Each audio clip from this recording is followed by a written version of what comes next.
Hello everybody, good to be back. We are continuing our journey towards development of a campaign, and we completed two important steps: the creation of objectives, and we also last week focused on the development of the campaign message. So what we're going to focus on now is skills for digital tools. Let's move to the next, something actually that is much more important. Okay, and that is photos. This is one thing that a lot of people use, and there are even blogs called photo blogs where the main content of the blogs are actually a series of photographs. And some people use photos to spread their message and to tell their story. In some other blogs, photos are actually combined with text, and this is a much more common thing. And these photos are used to complement the text and to add some flavor to the text. And I would like to spend some time talking about photos because I believe that the photos as well as video are not used enough by different bloggers and different people who are actually posting things online. And when they are using photos, the problem is that they're not using them in the most efficient and optimal way. It is said that picture is worth 1,000 words, and that if you can have one picture, it's actually it will tell more than paragraphs and paragraphs of text. What does that mean for a blog post? When you're having a blog post, you definitely should have one image which tells the story. That means that, when you write a blog post, you should have one image which actually will be connected to the text that is written. If you are writing a profile of a person, then you can have a photo of that person. If you are writing a report about an event, you should have a photo from that event. If you're talking about a problem, social problem, political problem, environmental problem, you should have a photo that actually shows how that problem looks like in reality. So this is one thing. Another thing is, you can also have some 10 to 15 photos. Sometimes it's 5 photos. It's really not, the number is not that important. These are the photos that actually can be used for a slideshow on the blog or photo gallery, which means that these are the photos that are going to tell the story in a more detailed way. This is not, of course, necessary. I would, say that the one image which tells the story is necessary, and the 10 to 15 photos for a slideshow are not necessary, but they can really be helpful because they can keep the people interested in what you are writing on your blog. So these photos are great for blogs, but they're also great for Facebook. And the reason why they're good for Facebook is because it is among the things that are most widely shared by Facebook users are photos. This is more often shared than notes on Facebook, than videos on Facebook, or statuses of different Facebook users. So photos, if you want something that is going to be shared by other people, there is a higher chance that this is going to be a photo than anything else, or a picture in general, because it doesn't need to be a photograph. So there is a reason why one should spend some time making photos and putting them online, or using photos that somebody else made and putting them online. So when we talk about making photos, if we're talking about event or a problem that we want to illustrate with photographs, we are talking about different images that need to be created. So we need to have if it's an event, we have to have a overall wide picture of that event, but also a variety of details, portraits, people standing next to each other or talking to each other, or whatever the event is about, wide shots, tight shots, you know, different things covered in these images. And so also, you know, this should mix higher photos taken from higher position, lower position, photos taken closer to the subject, further from the subject, etc., etc. And it is, you know, if you want to have like 10 pictures in the slideshow, that means that you will probably gonna make 100 photos to have like good 10 pictures. But if you want to have only that one picture for the blog post, that means that you're gonna be picking from around 10 possible candidates for that one picture that tells the story. So this is just a rule of thumb. You may wanna look at that from that point of view. The thing is that, you know, I wouldn't be talking about this 10 years ago, because 10 years ago, before widely used digital cameras and cell phones that have cameras, this was just the stuff for photographers. Nobody could afford to make 100 photographs. Now it's not really a problem, you know, it's just a matter of time, but the equipment is not a problem anymore, and so there is no need to develop film, there is no need to do any of that stuff. So what are we talking about? We're talking about decent photos. As I said, you know, we can all now be photographers, you know, because the equipment is not a problem anymore. But it's really difficult to make really good photos, you know. We shouldn't be trying to make photographs that will match photographs made by professional photographers, you know. And so it's because it's difficult to make good photos. You need a lot of, you know, training experience. You need to have that hunch, you know, and not all of us have that. That's normal. And it's so easy to make awful photos. So we've seen, you know, looking on the internet, there are like tons and tons of really terrible photographs. But it's also easy to make decent photos. And we're going to talk about a few tricks and tips how to make decent photos. So there is no need for us to be great photographers, but let us be decent photographers, and our photos will tell a story together with our blogs that we are writing.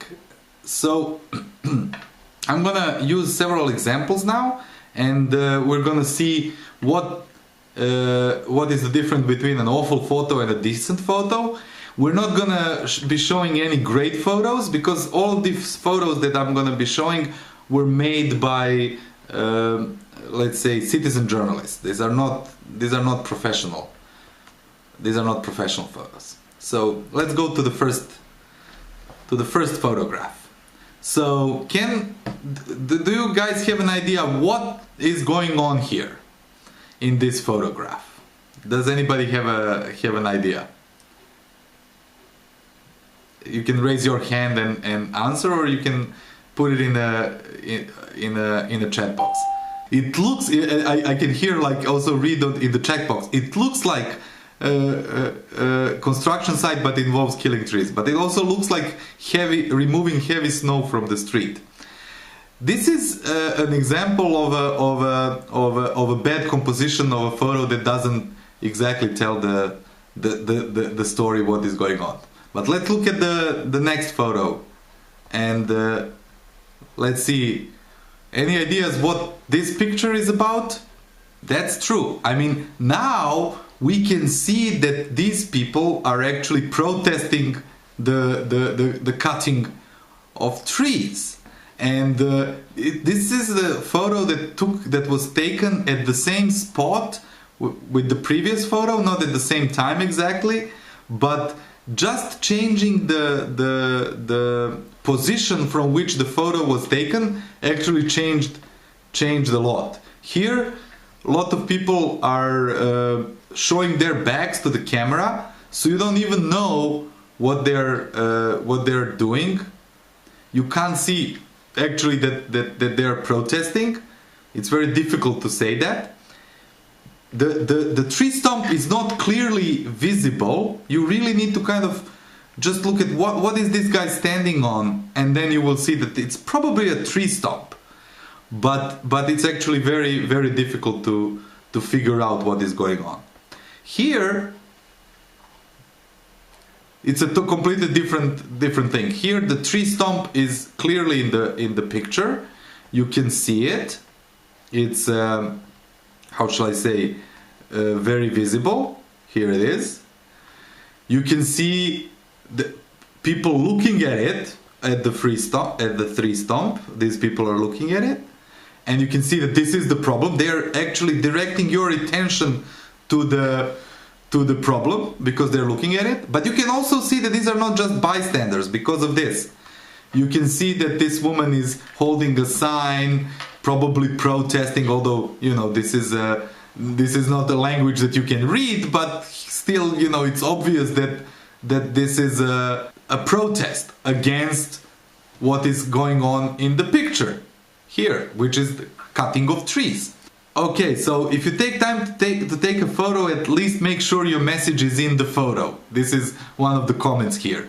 You can also see that they're environmentalists from the pins on their shirts and the way they are dressed. Sorry to stereotype. Well, indeed, this is true, and there is a bit of a stereotyping here. But the idea of this photo is actually to show the same event from two angles where one is clear and one is not. And the only thing that is different is the position of a photographer, and the fact that he actually decided to stand in front of those people actually changed everything. This was one example. Let's go to the next example. So what do you think this is?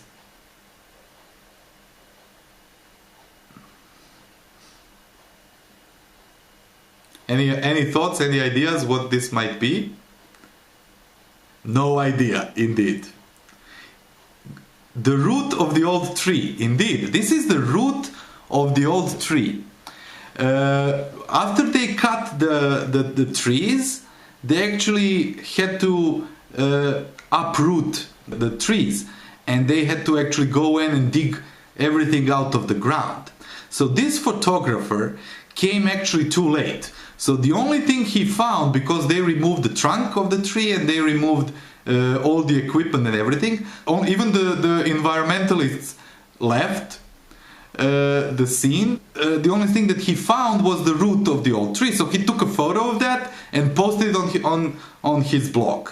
And so this was just a terrible timing, because just at looking at this photo you don't know what is it about. This root of this tree is so cut in little pieces that it doesn't even look like a tree. So bad timing is another thing that we should. As in one of the comments here says, the reason we know this is a root of the old tree is because we've seen the previous photo. Otherwise, it wouldn't be easy to tell this exactly. But look at this one. This now has a totally different. This is totally different. This is a photographer who actually came there right after the tree was cut, and so there is a photo of these people cutting the tree, and actually they just cut the tree. The guy already still has a chainsaw in his arms. So this is an example of good timing. And so there is even an example, nothing to be proud but he looks very proud. Well, yeah, indeed, this picture actually has so many things that are interesting. Not just that this guy looks very proud, but also, as you can see, there is a he is very proud, indeed. But it's also very funny that this sign here in the back says "Oops," which is kind of ironic. Because this is, you know, like almost as if this woman is saying, "Oh my God, look what they did." Let's look at the next picture.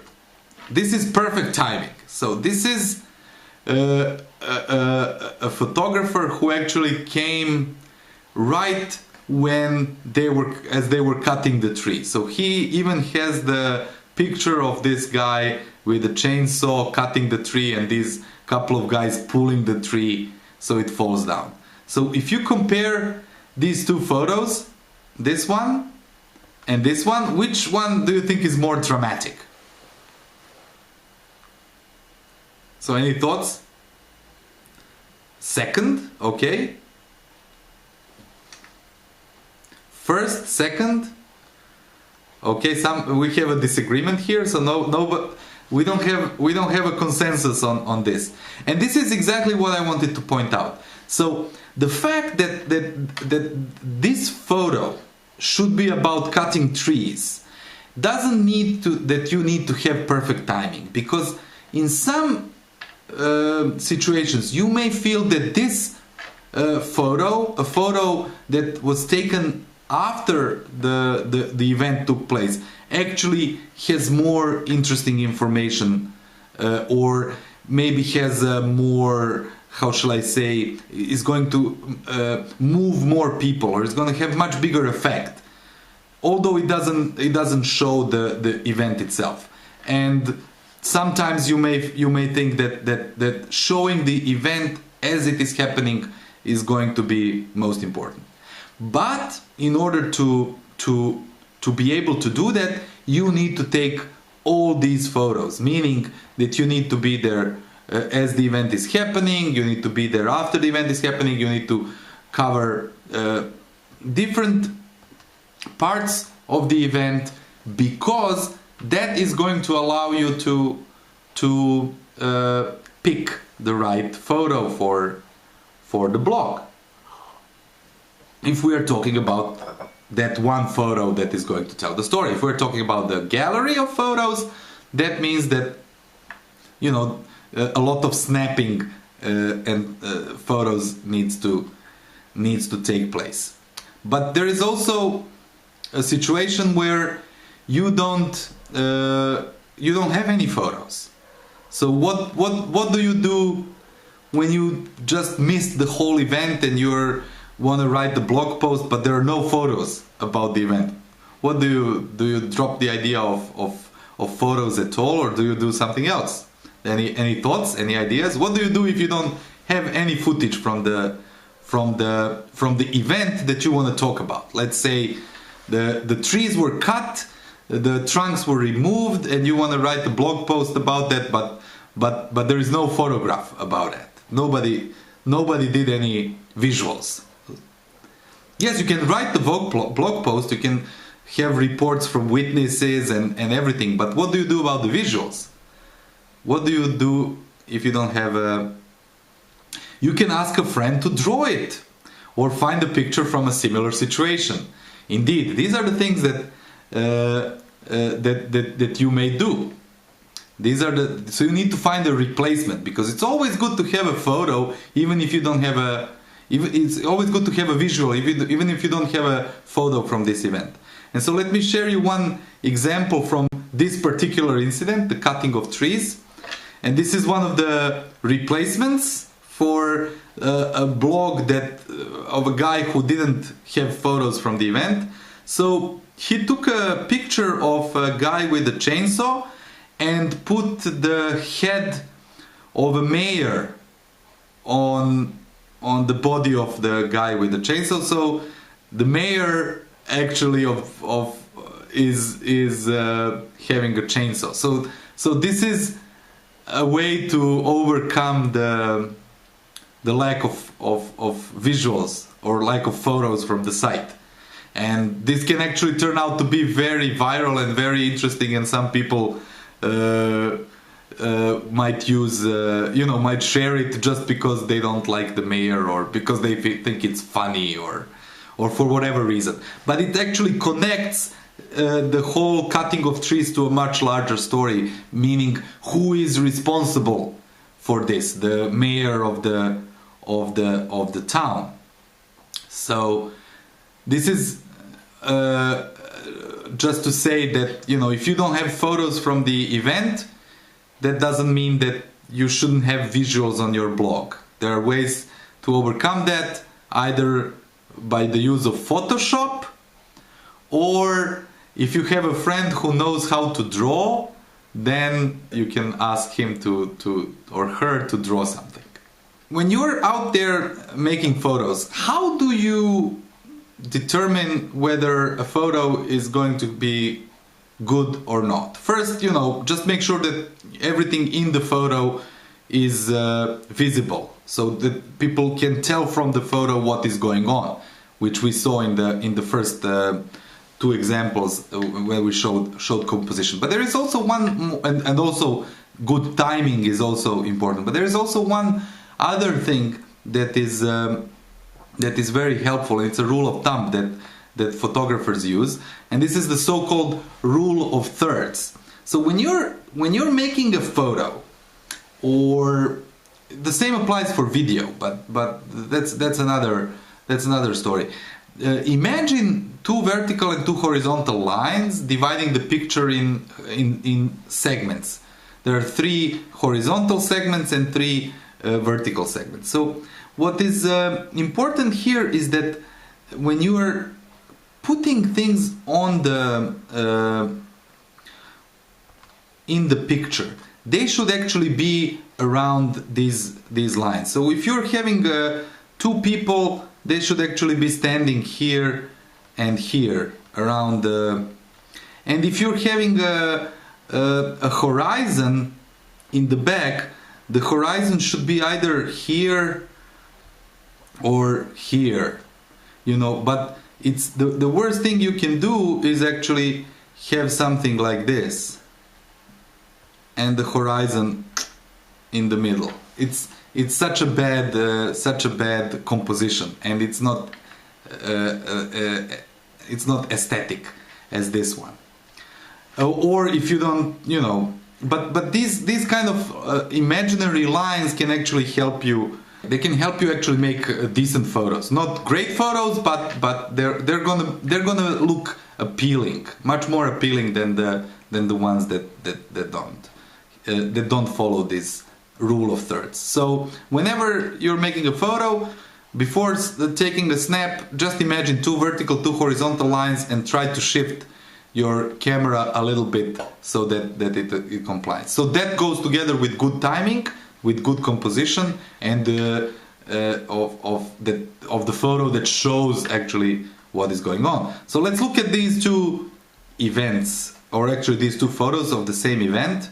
So the first one, we can say that these are the horizontal and vertical lines, or alternatively we can even say that these are the 2 vertical lines here, these 3, but whatever we pick as a vertical line here is not really positioned well. So this is why this photo doesn't look very, very good.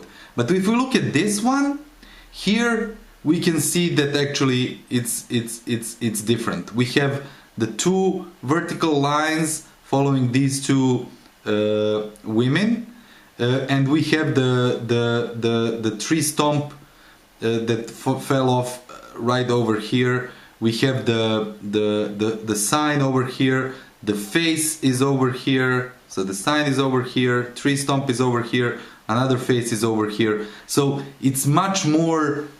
The composition of this photo is actually much more appealing to the eye, and it's a very simple trick. It doesn't require any great photographic skill.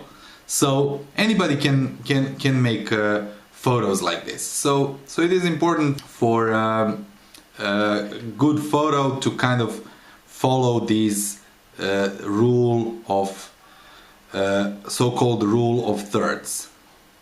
But once again, the most important thing to remember about the photos is that the picture is worth 1,000 words.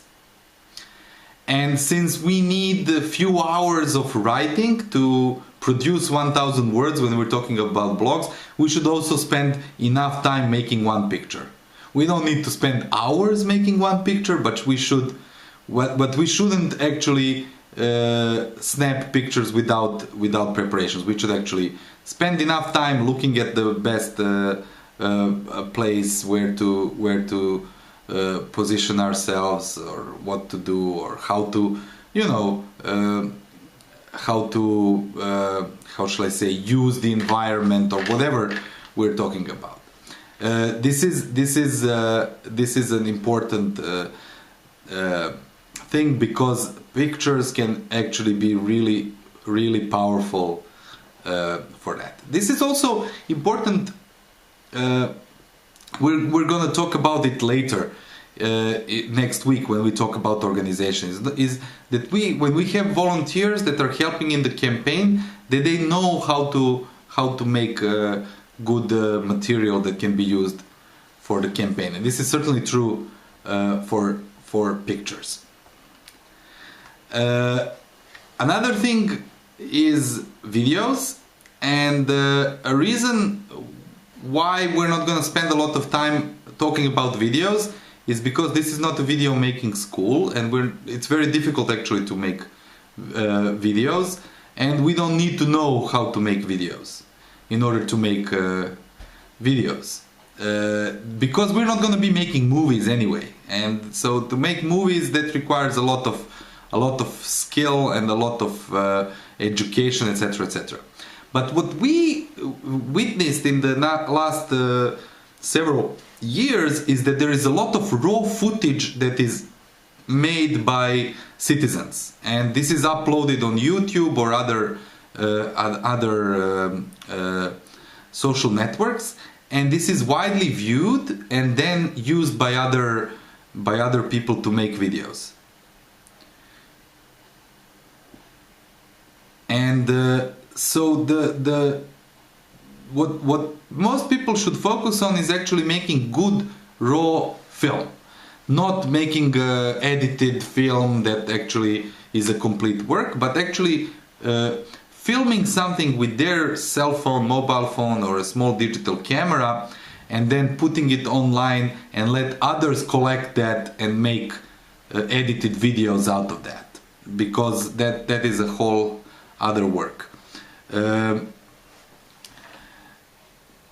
Okay, and we have a comment here. If you have good pictures, you can make videos with messages and the slideshow of pictures. That is another thing that can be used, and thanks for that. This is also a way to overcome, how shall I say, the lack of skill of making videos, because the videos are difficult to make.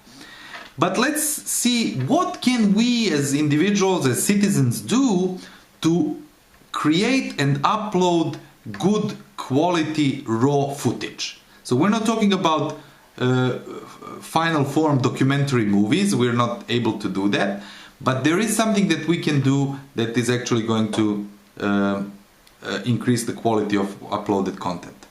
There are actually only two simple rules for this. And one rule is one needs to hold the camera still. Let me grab the camera. Okay, so this is a small camera that is used for filming video. So the biggest problem with many people is called the so-called uncle syndrome, and you can see an uncle at the wedding, which is, I'm sure, something people have witnessed in or have seen in many weddings, and this is probably a guy with a camera going around and going into your face with the camera and running around and filming everything, and just going around with the camera. And when you look at that footage later, you're rather dizzy because everything is moving like crazy. So the first simple rule of filming is actually to keep the camera still. So you hold the camera and just keep it focused or positioned on what you're filming. So you're not moving it, you're just keeping it there. And you have a very still shot. So what is moving is actually the subject of filming. And that subject is moving in the camera, either talking or doing something or whatever. But the camera is not moving. So the camera needs to be still. So this is the first simple rule of good quality raw footage. So avoid the uncle syndrome, or the camera that moves around and creates this totally dizzy feeling. Another thing, another rule is that shots need to be very long, meaning that you may feel that after 3 or 4 seconds of shooting you had enough, but actually it is much better to hold a much longer shots, and these shots are usually 10 seconds, 15 seconds, 20, 30 seconds, sometimes even a minute, because the longer the shot, the easier is later to edit and to take something out of it, because this is usually a big problem of people who are doing editing later, is they don't have enough material to cut, because the shots are just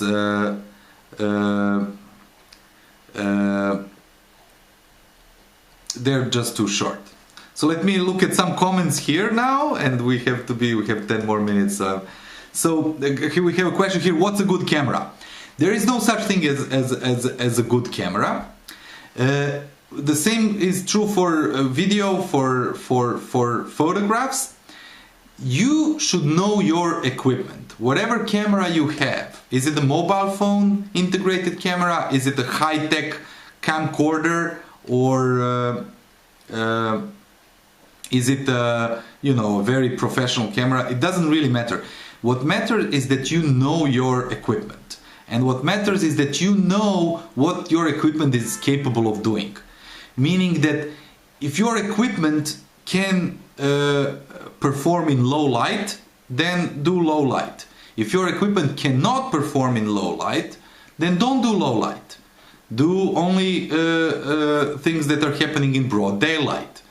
But every equipment can produce very good footage if the user, if the cameraman knows the equipment. And we've seen a lot of examples of very good cameras producing really bad footage, and let's say mediocre cameras producing really good footage. And this is because people really learned and knew how to use their cameras.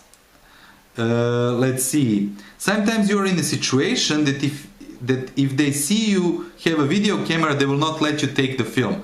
So what I use is a camera that looks like a camera but has a capability of making a movie. That's a very good trick. There are also mobile phones that can be used as a film camera, and they can be actually very discreet, and you can actually use them. I remember when we were fighting against Milosevic back in the 90s, one of our comrades was arrested and put in jail, and one of the people managed to smuggle in, he went to visit him as a, let's say, regular visit to prisoners, and he managed to smuggle in a very small camera. So these are the late 90s. So this was a relatively big handycam, but he managed to smuggle it in, and he actually managed to interview this guy, although he was in jail. And he managed to smuggle out the camera, and this very short video interview became a really big hit, because this is for the first time we heard from this guy who was arrested and beaten up, and he was in jail for such a long time. So So there are ways for people to kind of, especially with today's equipment that is relatively small and easy to conceal, there are ways to hide that. Okay, so we have now a third rule: zoom. Don't zoom or unzoom more and or fast. So I would like to say a few things about zooming. If you can, zoom with your feet, because that is much better way to zoom than with the zoom. But sometimes you may need to zoom, especially when we talk about filming repression, especially filming police brutality from your window or something. It is actually much better not even to stand on the window, but to kind of stand back and zoom in from a distance and try to kind of use the zoom in that particular situation. Because another thing that is important is actually to protect yourself with your camera and to protect the footage that you created. But as a general rule, zooming, unzooming, any kind of camera move during filming actually is not something that you should use very often. Okay, another comment: iPhone is really the best if you are limited with access or upload time. We have done that too. The cell phones can be smuggled in prison and document the abuse of jail personnel. Exactly, this is what I just talked about. We managed to smuggle in a handy cam, like a camcorder, which was this big. So today, it's amazing how small and compact the new gadgets are, and what can be done with them. Okay, so we are running out of time. I'm gonna just briefly mention that there is a lot of other things that can be done online as a part of your campaign. I'm just gonna mention some of these now, and we may want to talk about them on the forum later in the discussion. I'm going to mention infographics, and here we have an example of an infographic which I found on the internet, which is about digital media in Iran. And infographics are great for presenting data to people in a more how should I say, engaging way. Something that they can much more easily process rather than read about that. For instance, so here you can actually see how the number of internet uses increased over time in Iran, and there is a pie comparing non-internet users and internet users, and there is even a few other things here. Which one is the most popular blog network? Which one is the most popular social network, etc., etc. So this is an infographic from a few years ago that I found on the internet, just to show you an example of another way, another visual that can be used, which is not a photo, but can be used if you have the data and you want to visually represent that data. Then Ushahidi is another platform, and we're going to talk a little bit about Ushahidi next week when we talk about organizing. But this is another way to use the data. Ushahidi was used in Kenya after the elections which were marred with violence and irregularities.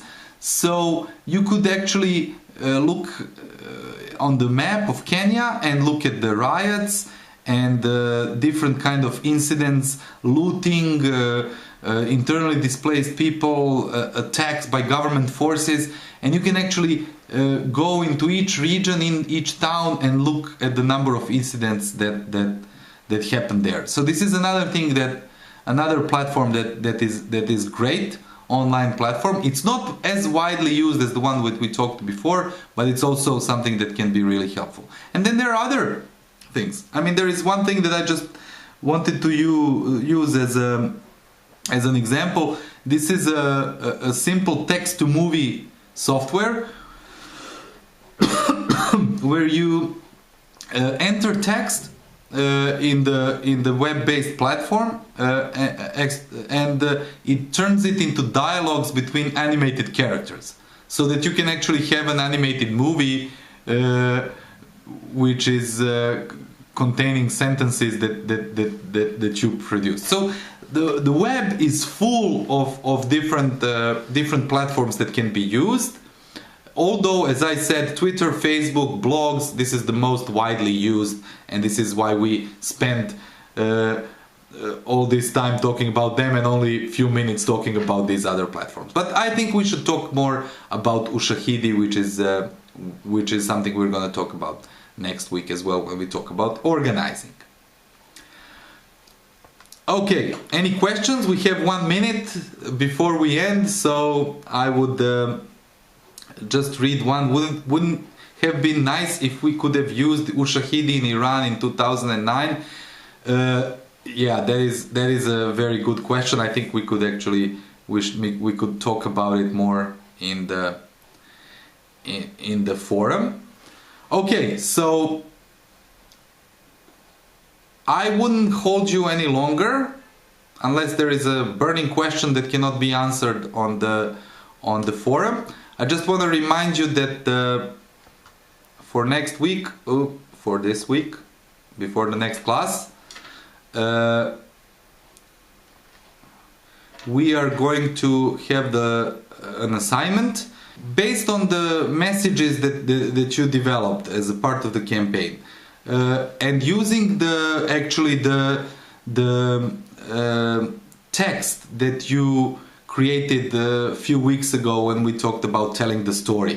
You can actually make a small blog post with images, or create like a infographic if you wish, or even a short video if you want to go there. But actually use some other means to convey the message that we've been developing before. So it can be really anything, a slogan, a poster, even music. I don't want to go into that. It's just the formulation of the message that we developed in the previous class. And so with that, I will finish with for this week, and see you on the discussion boards.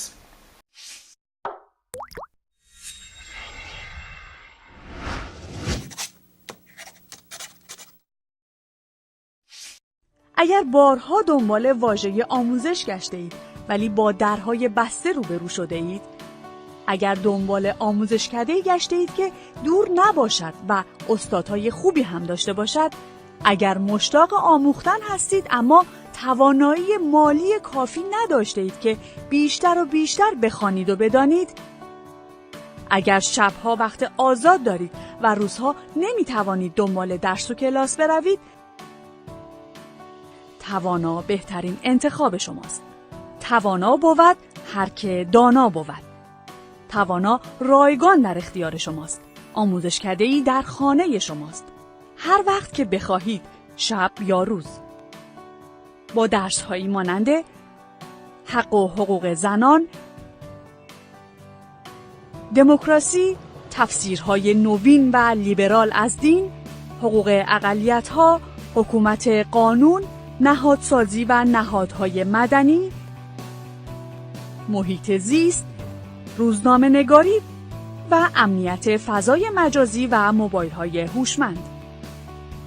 آموزشکده توانا کلاس‌های دلخواه شما را رایگان به منزل شما می‌آورد. در کلاس‌های توانا با نام و جیمیل مستعار ثبت نام کنید. برای ما مهم انگیزه شهروندی و علاقه شما به آموختن است. ما هرگز نام واقعی شما را نمی‌پرسیم. تیم فنی توانا از طریق سایت تواناتک به شما کمک می‌کند تا با خیال راحت و فارغ از دردسرهای امنیت وب در کلاس‌ها شرکت کنید. در توانا بیاموزید، با تواناتک پاسخ سوال‌های فنی خود را بگیرید و از صدها کتاب، ویدئو، آدیو و مدرک دیجیتال در کتابخانه توانا رایگان استفاده کنید. توانا پنجره آشنایی شما با جهان ایده‌های نو و تجربه مردم دیگر کشورها در گذار به دموکراسی. برای دسترسی به توانا و اطلاعات بیشتر به فیسبوک، توییتر، یوتیوب و گوگل پلاس توانا و تواناتک بپیوندید.